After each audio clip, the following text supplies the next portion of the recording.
स्वागत आहे मित्रांनो आपल्या या यूट्यूब चॅनलवर. मित्रांनो, मला काही जणांची कमेंट होत होती की सर हे फॉर्म कधी अप्रूव्हल पेंडिंग फॉर्म कधी अप्रूव्हल होणार. तर मित्रांनो, नारी शक्ती दूत ॲप हे जे ॲप होती त्या ॲपवर जे आपण फॉर्म भरले होते हे प्रत्येक पंचायत समिती, जर तुम्ही गाव पातळीवर असाल तर पंचायत समिती व तुम्ही जर जिल्हा पातळीवर असाल तर तहसीलमध्ये तुमचे फॉर्म तपासले गेले होते.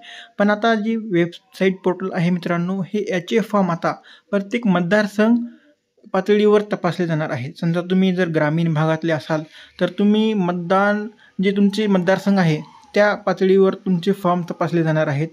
आणि आता काही जणांचे प्रश्न येत होते की आमचे फॉर्म हे ग्रामपंचायत रिमार्कमध्ये पेंडिंग दाखवित आहे. तर मित्रांनो, हे फॉर्म तुमचे महिला व बालविकास विभाग आहे या विभागामार्फत तपासले जाणार आहेत.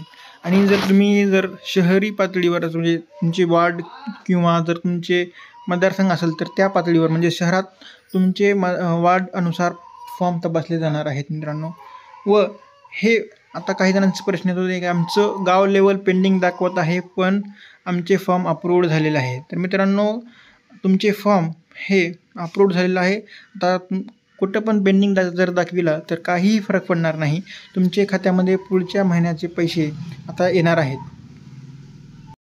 तुम्हाला काहीही करण्याची आता आवश्यकता नाही.